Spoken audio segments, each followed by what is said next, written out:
So, we are currently in week 10, and the topic for week 10 is thinking more clearly.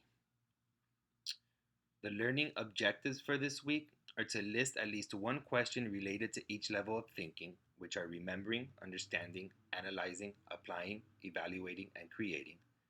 To list attitudes that promote critical thinking. To describe strategies for testing the logic of an argument and evidence offered to support it. To define the words term, assertion, argument, assumption, and fallacy. To explain the difference between inductive and deductive reasoning. To list common fallacies and give an example of each one. To list three major phases of effective writing and examples of strategies for completing each phase. And finally, to list the three major phases of doing a presentation and examples of strategies for completing each phase. So the assignments for this week are to read the chapter, which is chapter 7. Here is the link. To attend the live lecture meeting and to watch the pre-recorded lecture. To complete the written assignment and to complete the quiz. So as of right now, you cannot see the quiz, but you will find it under the chapter. The reason why you can't see the quiz is that the quiz is off this lecture. So once this lecture has been done and recorded and posted, you'll find the quiz. And you'll find the pre-recorded lecture as well right under the chapter. So as far as the written assignment for this week, it is due August 2nd, which I believe it is this Sunday. And the directions are to write one page, and it has to be 250 words, on the topic outlined below. You should make at least 3 separate paragraphs and write it as a letter. This exercise is worth 100 points and should be submitted through the Turnitin link below, like all the other weeks, which is right here. So, what is the relationship between thinking and happiness? So think of a person in your life that you love or an activity that you deeply enjoy doing. Now imagine what it would be like to lose this person or be unable to do the activity. So you're going to express your thanks to this person or the activity that is currently part of your life. You're going to complete this sentence. I am grateful that, and then you would write your 250 word assignment. So psychologists refer to this as savoring. And if you experience a benefit from this exercise, then consider making a habit. So I want to move on now to the PowerPoint presentation. I'm going to be using the PowerPoint presentation and the textbook for this pre-recorded lecture. So let's move on now to the PowerPoint.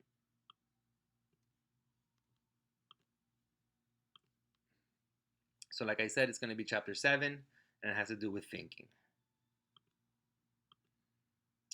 So embrace the new. This is how the chapter is introduced to you, and it asks you to ask, what if that were true? How could we make that idea work? What could we do differently this time? And are you open to unfamiliar ideas and experiences? So let's really quick go to the textbook and see what the textbook says concerning embracing the new.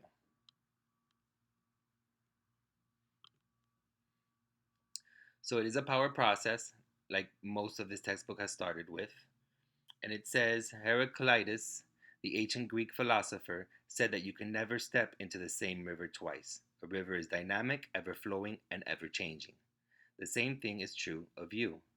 Right now, you are not the same person you were when you started reading this page. Nerve cells in your brain are firing messages and making connections that didn't exist a second ago.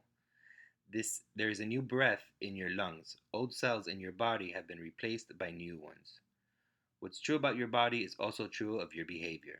Think about all the activities that depend on embracing the new: going to school, gaining knowledge, acquiring skills, succeeding with technology, making friends, and falling in love. Both creative thinking and critical thinking call on us to embrace the new. We can think critically about a new idea only if we are willing to consider it in the first place. And it's hard to create something original or change our behavior if we insist on sticking with what's already familiar to us. All the game-changing devices in human history, from the wheel to the iPhone, happen only because their innovators were willing to embrace the new. Embracing the new is more than just a nice idea. It is an essential skill for everyone who wants to survive and thrive in the work world. Your next career might be one that doesn't exist today. Think about certain job titles: information architect, social media director, content strategist, that came to life only in the 21st century. There are many more opportunities just waiting to be created. When learning to embrace the new, start with the way you speak. Notice comments such as these: "That can't possibly be true," "That idea will never work," "We tried that last year and it failed." Those statements represent the sound of a closed mind snapping shut. And consider replacing them with: "What if that were true? How can we make the idea work? What could we do differently this time?" To get most value from this suggestion, remember that it's about more than being open to ideas. You can embrace the new on many levels. Be willing to think what you've never thought before, to say what you've never said before, to do what you've never done before. This is the essence of learning, and it's the heart of this book. Also, remember that embracing the new does not mean trashing the old. Adopting a new attitude does not mean giving up all your current attitudes. Adopting a new habit does not mean changing all your current habits. When you open up on unfamiliar ideas, when you open up to unfamiliar ideas and experiences, you get to keep your core values. You can embrace change and still take a stand for what's important to you. As you test new ideas and experiment with new strategies, keep those that work and let go of the rest. You might find that your current beliefs and behaviors work well with just a few tweaks and subtle changes. And in any case, you can go into the unknown with a known process, the cycle of discovery, intention, and action. What's new is often going to stick around anyway. You have two basic options: resist it or embrace it. The former is a recipe for frustration, the latter offers a fresh possibility in every environment. So let's go back to the PowerPoint and talk about the 6 kinds of thinking. So there are 6 kinds of thinking, and they're from Bloom's taxonomy. The first one, which starts at the bottom, is remembering. And basically, it has to do with, can you recall the key terms, facts, or events? The second one is understanding. And it states, can I explain this idea in my own words? The third level is applying. Can I use this idea to produce a desired result? The next one, level 4, is analyzing. Can I divide this idea into parts or steps? Level 5 states, can I relate, which is evaluating, can I relate the truth, usefulness, or quality of this idea and give reasons for my rating? And finally, level 6 is creating, which states, can I invest something new based on this idea? So just to get a little bit more in depth into that, I want to look at this document here. And this is basically the question stems for Bloom's taxonomy, and it gives you a little bit more insight on what to think about when you think about these levels. So level 1 was remembering. So to help you remember, you can make a story map showing the main events of a story that you might be reading, make a timeline of your typical day, make a concept map of the topic, which, remember, we spoke about concept maps a few weeks ago. You can write a list of keywords you know about, write characters that were in this story. You can make a chart showing whatever it is that you need to show on the subject. You can make an acrostic poem about it, and you can recite a poem that you have learned. So this is just ways to help you remember. And then some questions that you may think about while trying to remember is that: what happened after, how many, what is, who was it that, name the, find the definition of, describe what happened after, who spoke to, and which is true or false. So these are just some questions that you can um, use to help you guide in remembering some stuff. So the next level is understanding. So you're gonna want to write in your own words of whatever the topic may be, and when you write in your own words, it helps you realize whether you can understand the topic or not. Because if you can explain it in your own words, then you're understanding the topic. You can cut out or draw pictures to illustrate a particular event in the story. You can report to class, illustrate what you think the main idea may have been. You can make a cartoon strip showing the sequence of events in a story. You can write and perform a play based on the story. You can write a brief outline to explain the story to someone else. You can explain why the character solved the problem in this particular way. You can write a summary report of the event. You can prepare a flow chart to illustrate the sequence of events. You can paraphrase the chapter in a book. You can retell the story in your own words, and you can outline main points. And then some questions that you can ask yourself is, can you explain why? Can you write in your own words? How would you explain it? Can you write a brief outline? What do you think could happen next? What do you think, or who do you think? What was the main idea? Can you clarify? Can you illustrate? Does everyone act in the way that everyone else does, or the main character does?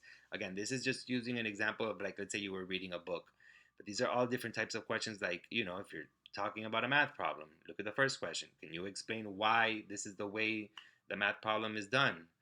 Um, can you write a brief outline of the different steps to do an equation? So you can use these questions, or these questions for understanding, in a variety of different topics that you might be studying.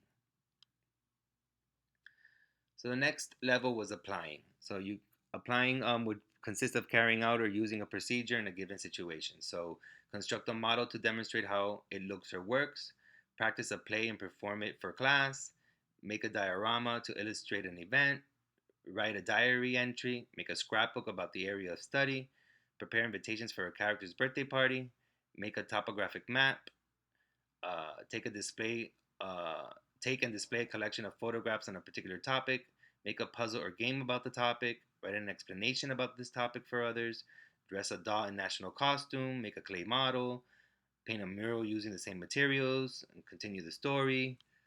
So again, these are just good ideas of ways in which they can help you use this applying level on whatever subject you may be studying. So questions for applying is, do you know of another instance where? Can you group by characteristics such as? Which factors would you change if? What questions would you ask of? From the information given, can you develop a set of instructions about? Which approach would you use to? So these are all open-ended questions. It depends on the topic that you are studying, the information that you would fill in. So the next step is analyzing. So, and to analyze is breaking material into parts to organize and differentiate. So ways in which that you can help you analyze a different topic is use a Venn diagram to show how topics are the same and different, design a questionnaire to gather information, survey classmates to find out what they think, analyze the results, make a flowchart to show the critical stages, classify the actions of the characters in a book or role play, construct a graph to illustrate selected information, make a family tree showing relationships, devise a role play about the study area, write a biography of a person studied, prepare a report about the area of study, and conduct an investigation to produce information to support a view.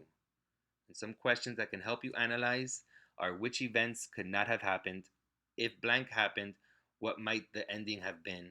How is blank similar to blank? What do you see as other possible outcomes? Why did blank changes occur? Can you explain what must have happened when? What are some what are some of the problems of? Can you distinguish between? What were some of the motives behind? What was the turning point? And what was the problem with? So the next level was evaluating. And evaluate is making judgments based on criteria and standards. So ways in which that you can help you learn how to evaluate. You can write a letter to an editor, prepare and conduct a debate, prepare a list of criteria to judge, write a persuasive speech arguing for or against the topic, make a booklet about 5 rules you see as important, convince others, form a panel to discuss viewpoints on, write a letter to blank advising on changes needed, write a half yearly report, prepare a case to present your view about. So some questions that can help you evaluate whatever topic that it is you're studying is, what are the pros and cons of? Is there a better solution to? Judge the value of blank. What do you think about blank? Can you defend your position about it? Do you think blank is a good or bad thing? How would you have handled it? What changes do you think blank would you recommend? Do you believe blank? How would you feel if? How effective are? What are the consequences? And what influence will blank have on our lives? What is blank of value? What are the alternatives? Who will gain and who will lose? So these are different ways that you can evaluate whatever topic it is that you're studying. And finally, there's creating. Creating is putting elements together to form a novel, coherent whole. So, ways in which that can help you is invent a tool or machine to do a specific task, create a new product, give a name and plan of marketing campaign, write a TV show, play, puppet show, role play, song, or pantomime, design a new monetary system, develop a menu for a new restaurant using a variety of healthy foods, design a record, book, or magazine cover, devise a way to do something, make up a new language and use it as an example. So here's some questions for you to help you create. Can you design a blank to blank? Can you see a possible solution to? If you had access to all resources, how would you deal with? Why don't you devise your own way to? What would happen if? How many ways can you? Can you create a new and unusual uses for? And can you develop a proposal which would? So again, these are all open-ended questions that you would need to fill in the blank on whatever topic. But these are the different stages for Bloom's taxonomy, and they're the 6 kinds of thinking. So let's start that slideshow again. Play from current slide. So the process for critical thinking. The book highlights 3 processes. They're check your attitudes, check for logic, and check for evidence. So the first one, check your attitude, states that you must be willing to find various points of view on any issues. You must practice tolerance. You must understand before criticizing, watch for hot spots, and be willing to be uncertain. So the second process is check for logic, and it says to define key terms, look for assertions, look for arguments, remember the power of assumptions, look for stated assumptions, and look for unstated assumptions. And finally, the third process is check for evidence. Look carefully at the evidence used to support arguments. So you're going to want to look at facts, experts in the field, and examples. So the 15 common mistakes in logic. So the 15s are jumping to conclusion, attacking the person, appealing to authority, pointing to a false cause, thinking in all or nothing terms, basing arguments on emotion, faulty analogy, creating a straw man, begging the question, confusing fact and opinion, creating a red herring, appealing to tradition, appealing to the people, distracting from the real issue, and sliding a slippery slope.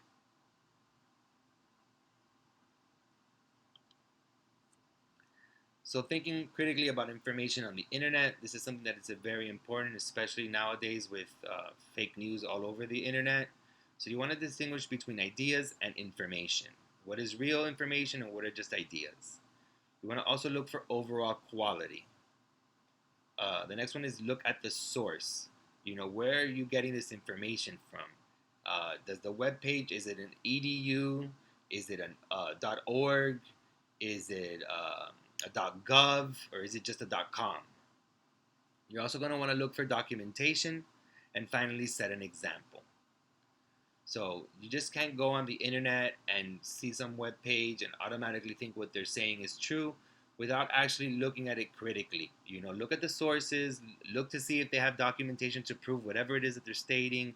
Look for the overall quality of the website.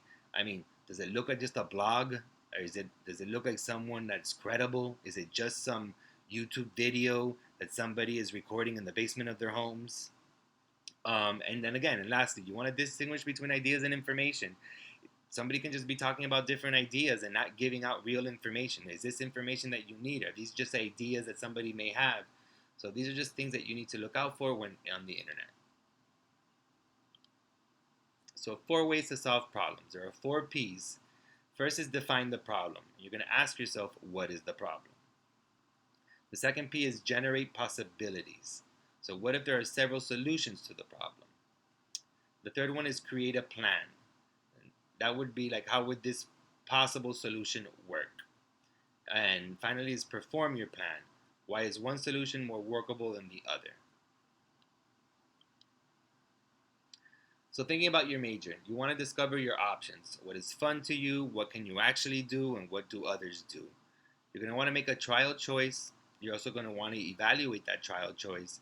And you may just have to choose again. It's absolutely normal for you to look around, and before settling on one major, you're going to want to investigate. You're going to want to think critically on why it is that you're choosing the major and what are the pros and cons.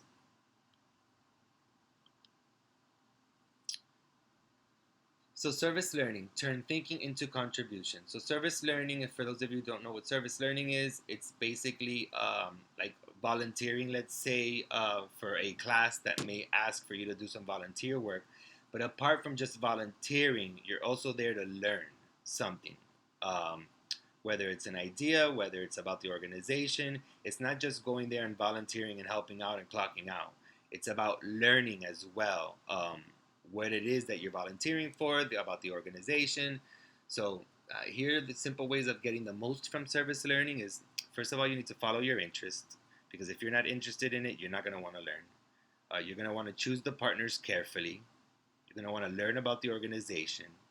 It would be good to handle logistics, include ways to evaluate your project, build long term impact into your project, build transferable skills, meaning things that you learn there you can learn later, you can use later in life. Make use of your mistakes because we all learn from mistakes, and connect service learning to critical thinking.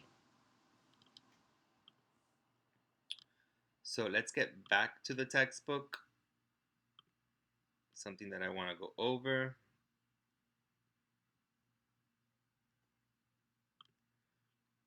So your textbook highlights critical thinking a survival skill. And in it, it states that critical thinking frees us from nonsense. Novelist Ernest Hemingway once said that anyone who wants to be a great writer must have a built-up crap detector.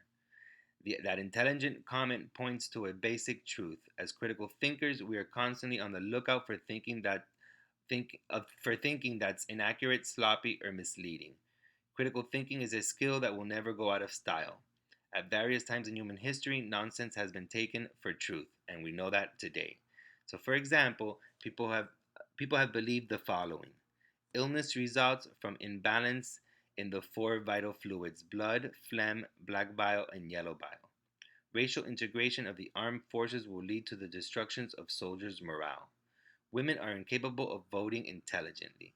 We will never invent anything smaller than a transistor. That was before the computer chip. So these are things that people used to believe and obviously are not fact today. So critical thinkers of history arose to challenge short-sighted ideas such as these. These courageous men and women held their peers to a higher standard of critical thinking. Even in mathematics and the hard sciences, the greatest advances take place when people re examine age old beliefs. Scientists continually uncover things that contradict everyday certainties. For example, physics presents us with a world where solid objects are made of atoms spinning around in an empty space, where matter and energy are two forms of the same substance. At a moment's notice, the world can deviate from the laws of nature. That is because laws exist in our heads, not in our world.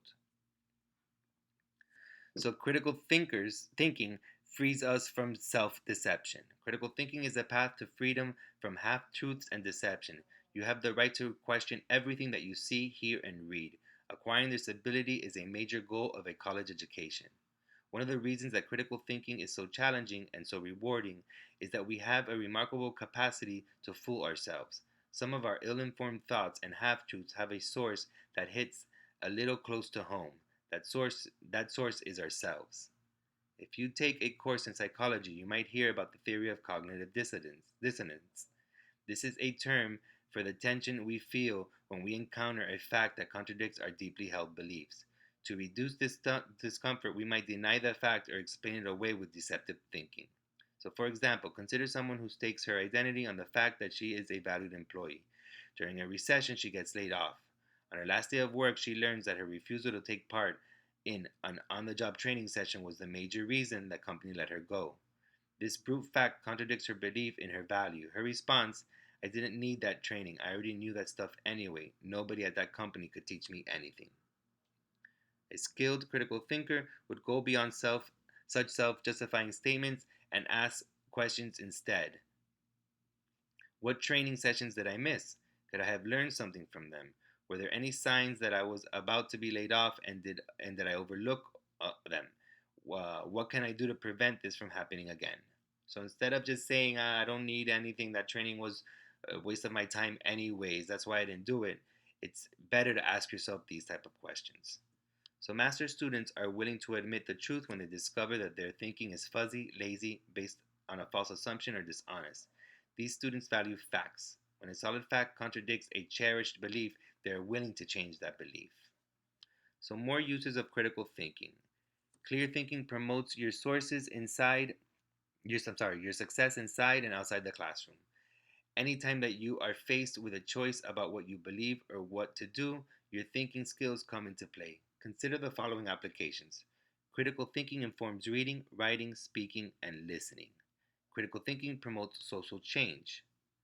Critical thinking uncovers bias and prejudice. Critical thinking reveals long term consequences. So, here on critical thinking as thorough thinking. For some people, the term critical thinking has negative connotations. If you prefer, use thorough thinking instead.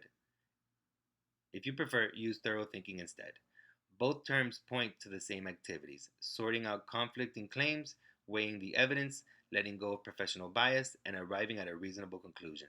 These activities add up to an ongoing conversation, a constant process, not a final product. We live in a culture that values quick answers and certainty. These concepts are often at odds with effective thinking. Thorough thinking is the ability to examine and re examine ideas that might seem obvious. This kind of thinking takes time and the willingness to say three subversive words: I don't know. Thorough thinking is also the willingness to change our opinions as we continue to examine a problem. This calls for courage and detachment. Just ask anyone who has given up a cherished point of view in light of new evidence. Thorough thinking is the basis for much of what you do in school: reading, writing, speaking, listening, note taking, test taking, problem solving, and other forms of decision making. Skilled students have strategies for accomplishing all these tasks. They distinguish between opinion and fact. They ask probing questions and make detailed observations. They uncover assumptions and define their terms. They make assertions carefully, basing them on sound logic and solid evidence. Almost everything that we call knowledge is a result of these activities. This means that critical thinking and learning are intimately linked. Another kind of thorough thinking is planning, which has the power to lift the quality of your daily life. When you plan, you are the equal of the greatest sculptor, painter, and playwright. More than creating a work of art, you are designing your life. Becoming a master student invites you to participate in this form of thinking by choosing your major, planning your career, and setting long-term goals. Use these suggestions in this chapter to claim the thinking powers that are your birthright. The critical thinker is one aspect of a master student who lives inside of you. So we went over the 6 kinds of thinking. We went over the process of critical thinking.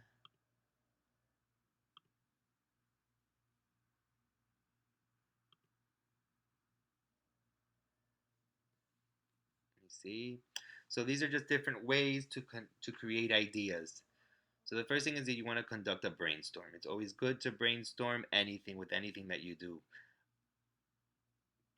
And to brainstorm successfully, you're going to have to follow this process. You're going to focus on a single problem or issue. You're going to relax. You're going to set a quota or goal for the number of solutions you want to generate. Set a time limit. Allow all answers. And brainstorm with others. After your brainstorming session, evaluate the results. Toss out any truly nutty ideas, but not before you give them a chance. You also want to experiment with asking people to brainstorm individually, put their ideas in writing, and then bring their ideas to a larger group. This can lead to an even greater variety of options. You're also going to want to focus and let go. Focusing and letting go are alternating parts of the same process. Intense focus taps the resources of your conscious mind. Letting go gives your subconscious mind time to work. When you focus for intense period of times and then let it go for a while, the conscious and subconscious parts of your brain work in harmony.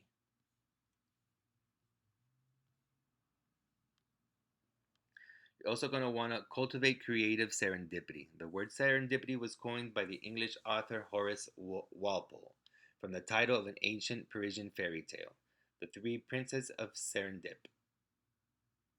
The princess had a knack for making lucky discoveries. Serendipity is the knack and it involves more than luck. It is the ability to see something valuable that you weren't looking for. You're also going to want to keep idea files. We all have ideas. People who treat their ideas with care are often labeled creative. They not only recognize ideas but also record them and follow up on them. One way to keep track of your ideas is to write them on a 3 by 5 cards. Invent your own categories and number the cards so you can cross reference them. So, for example, if you have an idea about making a new kind of bookshelf, you might file a card under remodeling. A second card may be filled out under marketable ideas. On the first card, you would write down your ideas, and on the second, you can write C card 321 remodeling. Include in your files powerful quotations, random insights, notes on your reading, and useful ideas that you may encounter in class. Collect jokes too. So collect and play with data. So look for all sides at the data you collect. Switch your attention from one aspect to another. Examine each fact and avoid getting stuck on a particular part of a problem. Turn the problem upside down by picking a solution first and then working backwards. Ask other people to look at the data. Solicit opinions. Living with a problem invites solution. Write down the data, possible solutions, or a formulation of the problem on 3 by 5 cards and carry them with you. Look at them before you go to bed at night. Review them when you are waiting on the bus. Make them part of your life and think about them frequently. So create while you sleep. A part of our minds works as we sleep. You've experienced this fact directly if you've ever fallen asleep with a problem on your mind and awakened the next morning with a solution. For some of us, a solution appears in a dream or just before we fall asleep or wake up. You can experiment with this process. Ask yourself a question as you fall asleep. Keep pencil and paper on a recorder near your bed. The moment you wake up, begin writing and speaking and see whether an answer to your question emerges. Many of us have awakened from a dream with a great idea only to fall asleep again and lose it forever. To capture your ideas, keep a notebook by your bed at all times, but the notebook where you can find it easily. So promote creative thinking in groups. So sometimes creative thinking dies in committee. People are afraid to disagree with a forceful leader and instead keep their mouths shut. Or a long-standing group ignores new members with new ideas. The result can be groupthink, where no one questions the prevailing opinion. To stimulate creative thinking in groups, try these strategies. Put your opinion on hold, rotate group leadership, divide larger groups into several teams, assign a devil's advocate, invite a guest expert, and set up a suggestion box. It also states to find ideas and follow through. Many of us ignore the part of the creative process that involves refining ideas and following through. How many great money making schemes have we had that were never pursued? How many good ideas have we had for short stories that were never wrote? How many times have we said to ourselves, what they ought to do is attach two handles to one of these things, paint it orange, and sell it to police departments? They'd make a fortune, and we never realize that we are they. So it also states to trust the process. It goes on to say to take these ideas to work, and that's it.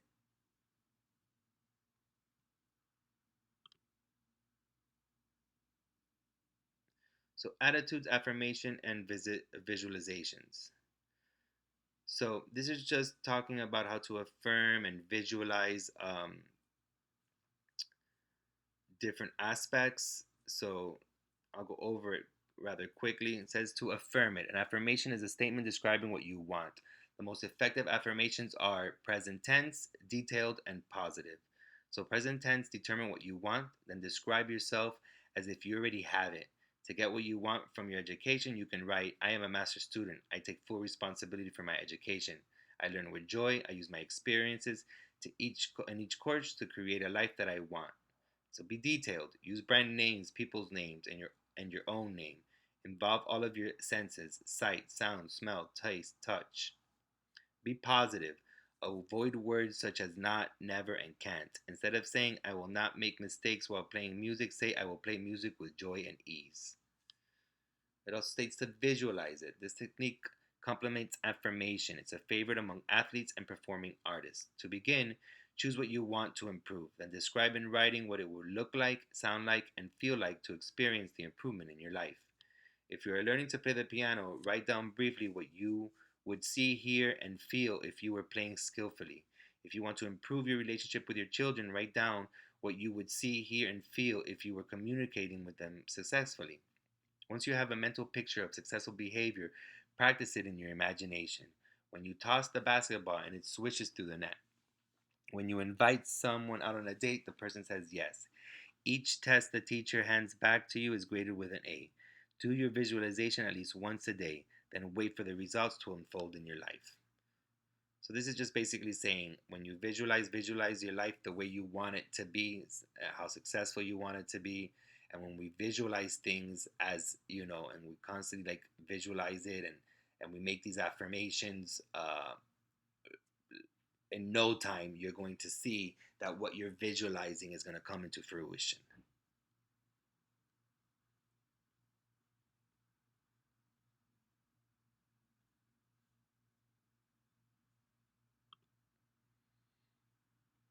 So we went over the 15 common mistakes. We went over the information on the internet. So gaining skill at decision making. We make decisions all the time, whether we realize it or not. Even avoiding decision is a form of decision making. The student who puts off studying for a test until the last minute might really be saying, I've decided this course is not important. In order to escape such a fate, decide right now to experiment with the following suggestions. Recognize decisions. Decisions are more than wishes or desires. There's a world of difference between I wish I could be a better student and I will take more powerful notes, read with greater retention, and review my class notes daily. Decisions are specific and lead to focused actions.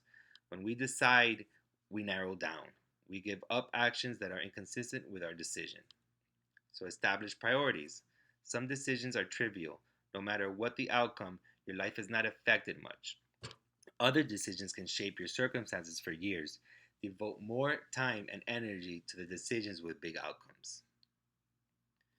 Base your decisions on a life plan. The benefit of having long term goals for our lives is that they provide a basis for many of our daily decisions. Being certain about what we want to accomplish this year and this month makes today's choices more clear. Establish criteria. When making a decision, also define what's most important for you to achieve. When buying a car, for example, your objective could be to save money, get better gas mileage, or maximize comfort. These are the criteria for your decision. Choose the most important ones. Balance learning styles and decision making. To make decisions more effectively, balance reflection with action. Take the time to think creatively and generate many options.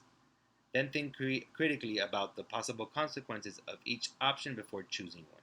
Remember, however, that thinking is no substitute for experience. Act on your chosen option and notice what happens. If you're not getting the results that you want, then quickly return to creative thinking to invent new options. So you're going to also want to choose an overall strategy. Every time you make a decision, you choose a strategy, even when you're not aware of it. Effective decision makers can articulate and choose from among several strategies. So, for example, find all of the available options and choose one deliberately. Find all the available options and choose one randomly. And limit the options and then choose one. So, you're going to also want to use your time as an ally. Sometimes we face dilemmas, situations in which any course of action leads to undesirable consequences. In such cases, consider putting a decision on hold. Wait it out. Do nothing until the circumstances change. Make one alternative clearly before another, preferably to another. Use your intuition. Some decisions seem to make themselves as the solution pops into your mind and you gain newfound clarity. Using intuition is not the same as forgetting about the decision or refusing to make it. Intuitive decisions usually arrive after you've gathered the relevant facts and faced the problem for some time. Evaluate your decision. Hindsight is a source of insight. After you act on a decision, observe the consequences over time. Reflect on how well your decision worked and what you might have done differently. And finally, think of your choices. This final suggestion involves some creative thinking. Consider that the word decide derives from the same roots as suicide and homicide. In the spirit of those words, a decision forever kills all other options. That's kind of heavy. Instead, use the word choice to see if it frees up your thinking. When you choose, you express a preference for one option over another. However, these options remain live possibilities for the future. Choose for today, knowing that you can gain more wisdom and experience. You can choose again.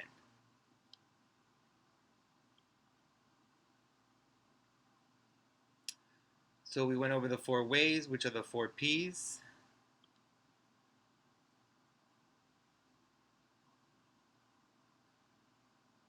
So here it talks about asking questions and learning through inquiry. So I'm just going to go over the bold. So one of the main reasons you are in school is to ask questions. So ask away. So questions have practical power. Asking questions is also a way to improve relationship with friends and coworkers. Ask questions that create possibilities. Ask questions for critical thinking. So there's a four differences to sum up a whole task and thinking critically about any body of ideas. So things that you may keep in mind is, what is this piece of writing about as a whole? What is being said in detail and how? Is it true? What of it? So these are just questions that you can ask yourself while you're asking questions for critical thinking. So you're also going to want to discover your own questions. Let your pen start moving. Ask about what's missing. Pretend to be someone else. Begin a general question, then brainstorm endings. Ask questions to promote social change. Ask what else you want to know. And finally, take these ideas to work.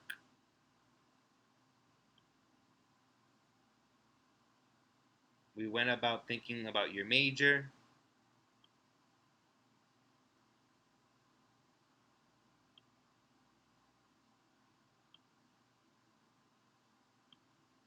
These were all the different processes about thinking about your major. We went over the service learning. And that is it for today. If you guys have any other questions, any questions about what I spoke about today, don't hesitate to contact me. So now after this, please complete the lecture quiz. Have a good day.